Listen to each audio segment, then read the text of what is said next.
Nabibwiwe kenshi cyane nzira gutinda kubyemera ubwo wambwiraga ko ibitangiye byose binarangira, nuko bavuga ibibazo ko bibaho ariko bikarangira. Ntibavuze ko umwaka urangira ariko njye ndabyemera kubera ko uyu nawubonye utangira none ukaba uri kurangira.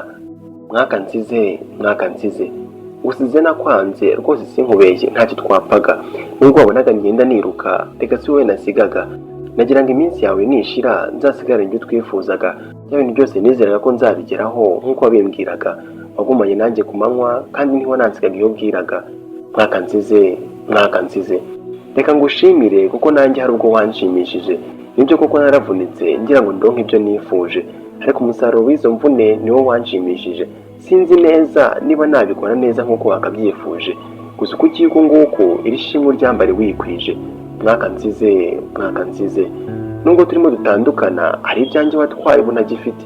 Hari ubwo wambabaje nibona imyambaro na duke nari mfite, hari nubwo utagize impuhwe nibona imyambaro abeza nari mfite, hari nubwo nashoye byinshi ariko birangira nta nyungu mfite. Gusa muri ibyo byose ndakubabariye, ugende nta kiba ufite. Mwaka nsize, mwaka nsize, nubwo ariko ngushinja ibyo ngibyo nanjye siko hose nari nkwiriye. Dore hari ubwo wampaye ibyiza ariko njye birangira ntagushimiye, hari nubwo wampaye abeza ariko njye bagenda ntabituye.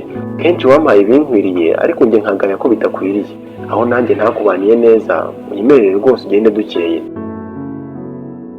Reka ariko mbere y'uko ugenda nkubwire nawe bishya. Numvise intero ngo umwaka mushya, umwaka mushya.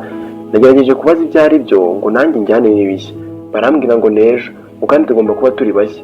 Reka rero nkubwire urabeho maze ndekure njye kwitegura ibishya.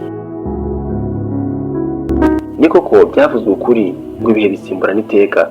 Ntimugire ngo ndatunguwe, oya rwose mwibikeka, ahubwo nishimye ku mutima nshimira Uwiteka kuko hari benshi twari kumwe batabashije kwambuka. Ndashimira Imana cyane inshoboje kwambuka. Mwaka nsanze, mwaka nsanze, dore ngusanze nakuzi kandi ndibwira ko nawe ari uko. Numvise bavuga ko uri mushyashya ariko njye reka si uko, abandi nkawe baje twararambanye nizeye ko nawe ari uko. Nabwiwe ko uri umugisha ko nkubonye benshi atari uko. Ubwo rero reka twiganirire maze dukurizeho no kumenyana uko. Mwaka nsanze, mwaka nsanze, ntabwo ndi bukwita intungane kuko sindakumenya wese, ariko nawe uzambere imfura mu byo tuzakorana byose. Nzihatira gukora cyane iminsi yawe nyikoresha neza rwose. Nzajya mbyukana intego buri munsi kandi nihatire kuyesa yose, ariko nawe ntuzantenguhe ngo inyungu ndonze nzayibure yose. Mwaka nsanze, mwaka nsanze, nzakunda bose ariko igihe nzaba ndukeneye nanjye uzareke ronsanga. Nzagoboka bose ariko mu minsi yawe ikomeye ntuzareke binshanga. Nzahoza abandi amarira ariko igihe hari njye nzagira uwo kwisunga. Nzifuriza abandi neza ariko mu minsi ngoye uzareke nanjye nsanga. Nzabanira bose neza ariko igihe nsigariye aho nzagira aho kwikinga.